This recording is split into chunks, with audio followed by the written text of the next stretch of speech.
देखिए बेटा, हमारा जो रिवीजन चल रहा था वो चल रहा था सरयू काव्य खंड का अध्याय 1 कबीरदास जी के दोहे। दो दोहे हमने आपको उस समय पढ़ाए। अब आप देखिए तीसरा दोहा। पीछे लागा जाए था लोक वेद के साथ, आगे थे सतगुरु मिला दीपक दिया। कबीरदास जी कहते हैं कि अब तक मैं जो लोक परंपराएं हैं या जो वेद पुराणों के जो रीति रिवाज हैं, जो लोक मर्यादाएं हैं, जो लोक परंपराएं बन गई हैं, कर्म कांड, उन कर्म कांडों के पीछे अब तक चल रहा था, उन कर्म कांडों के आधार पर चल रहा था।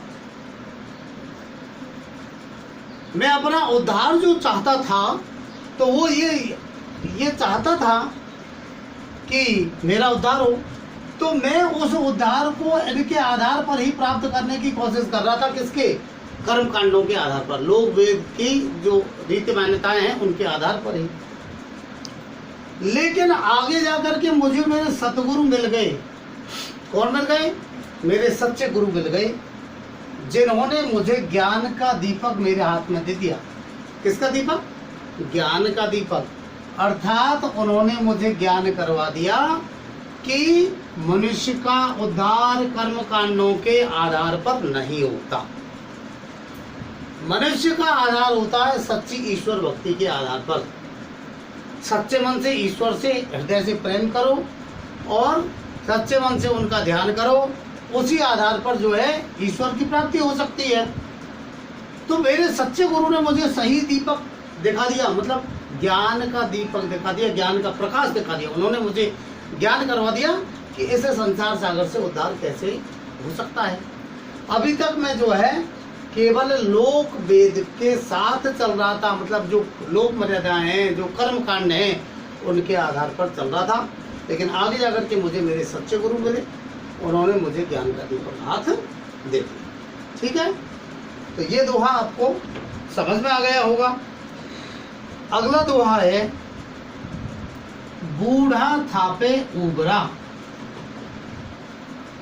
बूढ़ा था पे उबरा, गुरु की लहर चमक। गुरु की लहरी चमक।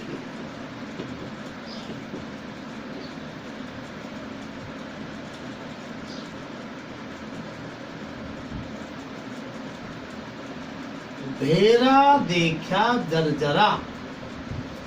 भेरा देखा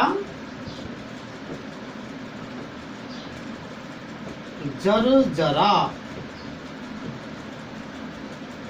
तब उतर पड़े फरंग। उतर पड़े फरंग। तो देखिए इस दोहे में कबीरदास जी ये कह रहे हैं कि अभी तक मैं इस, जैसे आपको मैं पहले सागर का या नदी का जो एग्जाम्पल देता हूँ। हम नदी में तैरने के लिए जाएंगे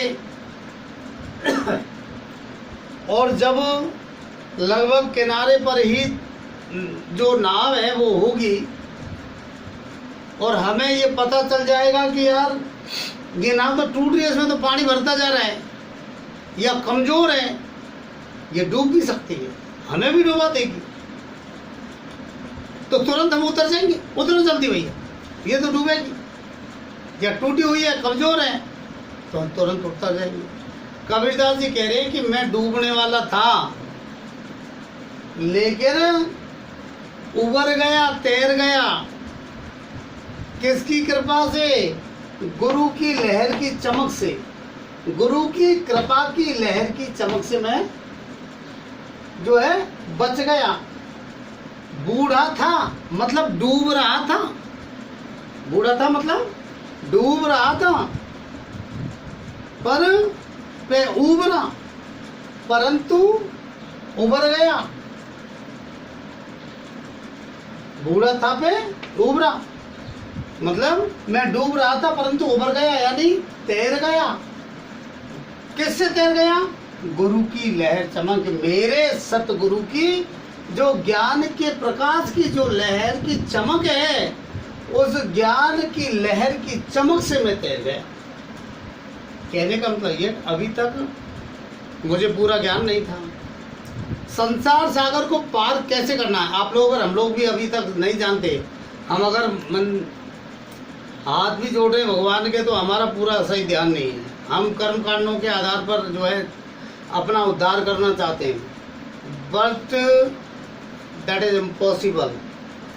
ईश्वर की प्राप्ति के लिए सच्ची भक्ति की आवश्यकता होती है, जिसमें न किसी प्रकार के ढोंग ढकोसले की आवश्यकता नहीं होती है, हृदय की सच्ची भावनाओं की आवश्यकता होती है।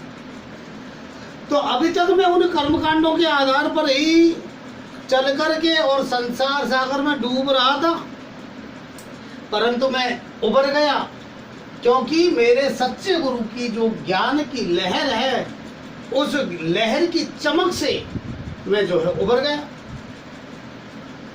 भेरा देखा जर्जरा, मैंने देखा, भेरा कहते हैं नाव को, जर्जरा मतलब कमजोर।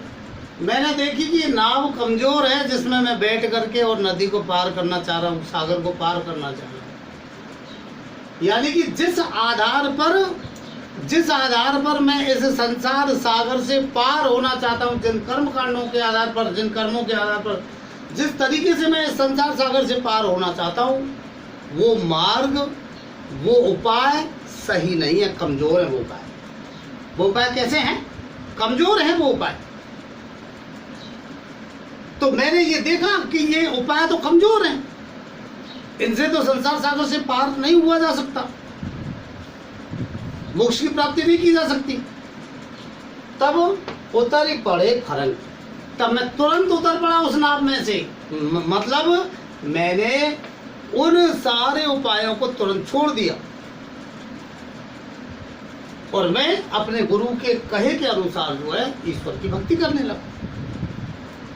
तब उतर पड़े फरंग। कहने का मतलब ये है, संदेश ये है कि हम पूरे कर्मकांडों के आधार पर ही ईश्वर की प्राप्ति नहीं कर सकते, ढोंग ढकोसले के आधार पर ईश्वर की प्राप्ति नहीं कर सकते। ईश्वर की प्राप्ति के लिए, मोक्ष की प्राप्ति के लिए सच्ची भक्ति की आवश्यकता होती है। ये जो कर्मकांड है, ये सही उपाय नहीं है। सही उपाय है मन से भक्ति, जैसी प्रहलाद भक्त ने की, जैसी ध्रुव ने की थी। इस प्रकार की सच्ची भक्ति की आवश्यकता होती है, जैसी सबरी ने की थी। इस प्रकार की सच्ची भक्ति की आवश्यकता होती है। तो अगला देखिए दोहा, कबीर चित्त चमंकिया।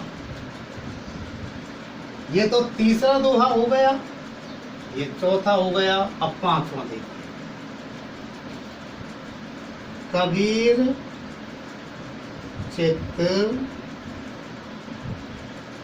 चमंकिया, चहुदिस लागी लाए। चहुदिस लागी लाए, हरि सुमरन हाथों घड़ा।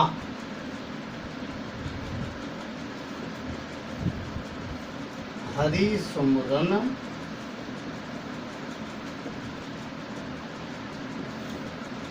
हाथों घड़ा, बेगे लेहु बुझाए।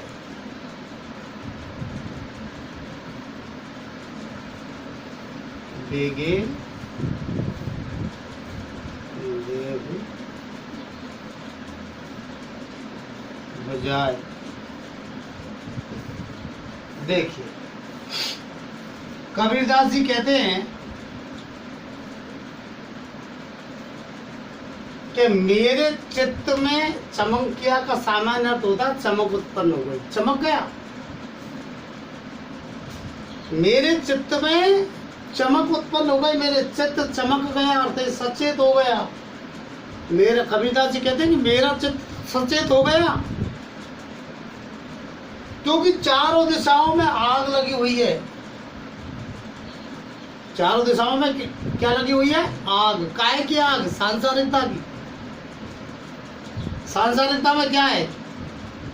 माया, मोह, क्रोध, लोभ, लालच, वासना, ईर्ष्या, द्वेष, दंभ, ये सब क्या है? ये सांसारिकता है। ये सब क्या है? सांसारिकता है। ईर्ष्या, द्वेष, दंभ, पाखंड, ढोंग, जो है लोभ, लालच, क्रोध, वासना, ये सब क्या है? सांसारिकता है। तो मैं कबीरदास जी कह रहे हैं कि ये चारों दिशाओं में इस सांसारिकता की आग लगी हुई है, इसलिए मेरा तो इस आग को देख करके चित्त जो है चमक गया, जागरूक हो गया, सचेत हो गया। तो मेरे हाथ में तो हरि सुमरन हाथों गड़ा, हरि के भजन का, भगवान के भजन का गड़ा हाथ में, मैं तो इस आग को बुझा लूंगा। कौन से पानी से? भगवान के नाम स्मरण के पानी से, क्योंकि हरि सुमरन हाथों गड़ा। हरि के सुमरण का जो गड़ा है, ईश्वर की भक्ति का जो गड़ा है, वो मेरे हाथ में है।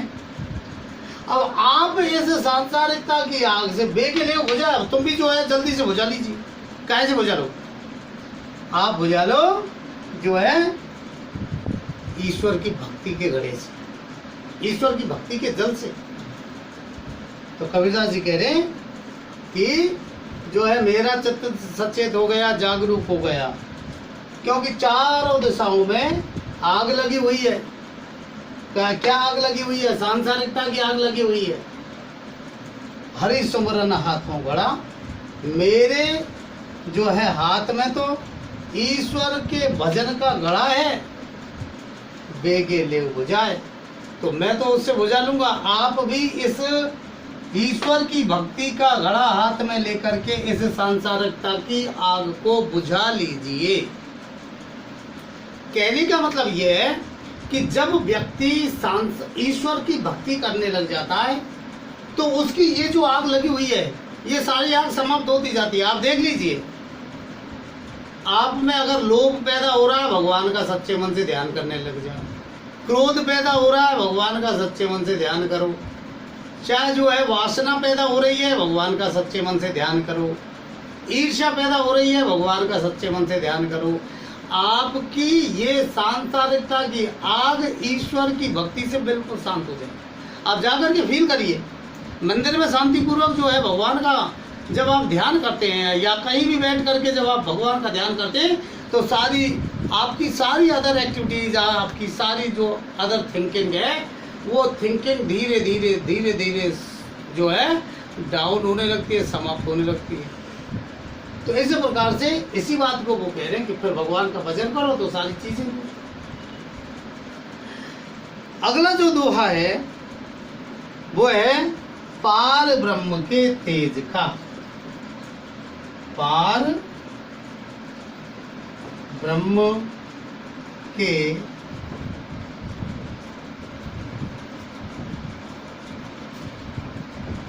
तेज का कैसा है उन्मान, कैसा है उन्मान,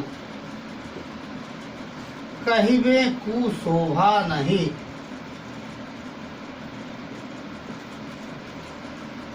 कहिबे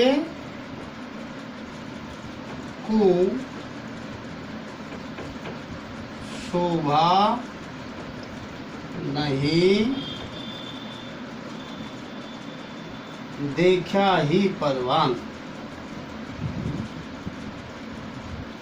परम।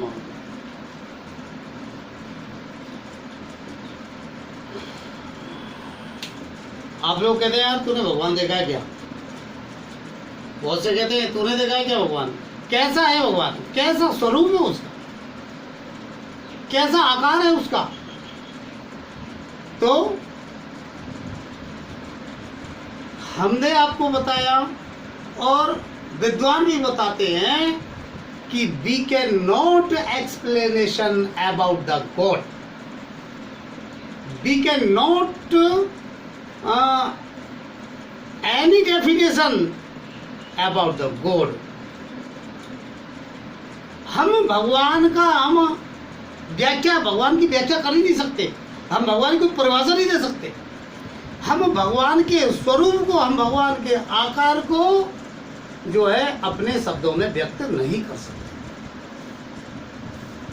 तो ये कहते हैं, कबीरदास जी कहते हैं कि पार ब्रह्म के तेज का कैसा है अनुमान, उस परम ब्रह्म का जो तेज है उसका अनुमान कैसा है, कैसे लगाया जा सकता है कि उस भगवान का स्वरूप क्या है, उसका अनुमान, उसके तेज का अनुमान कैसे लगाया जा सकता है। तो कबीरदास जी ने इसका उत्तर दिया दूसरी पंक्ति में, कहने को शोभा नहीं, कहने से उसकी शोभा का वर्णन नहीं किया जा सकता। कहने को शोभा नहीं, इसका मतलब है हम अपने शब्दों में उस परमात्मा के स्वरूप को व्यक्त कर ही नहीं सकते, उसके स्वरूप को व्यक्त नहीं कर सकते। कैसा आकार है, बहुत शॉर्ट रूप में देखा जाए तो कण में है भगवान, भगवान कहाँ नहीं है, सब जगह उसका अस्तित्व है, जिस रूप में देखो वही भगवान है। तो कहीं भी कुशोभा नहीं, देखा ही प्रमाण। अब जो है तो उसको देखने से उसका प्रमाण प्राप्त हो सकता है, उसका प्रमाण। कहने का मतलब देखने से मतलब भगवान की भक्ति करो तब उसका अनुभव होगा कि उसका स्वरूप क्या है। ईश्वर की भक्ति से यह महसूस होगा कि उसका स्वरूप क्या है। हम शब्दों में उस परमात्मा के रूप को व्यक्त नहीं कर सकते, शब्दों में उसके रूप को व्यक्त नहीं कर सकते। और जब तक हम भगवान के नजदीक नहीं जाएंगे, हम ईश्वर की भक्ति नहीं करेंगे, तब तक हम उसके स्वरूप का अंदाजा लगा ही नहीं सकते। तो ये भी आपकी समझ में आ गया होगा, ठीक है ना। अब इसके अलावा हम आपको और कल बताएंगे।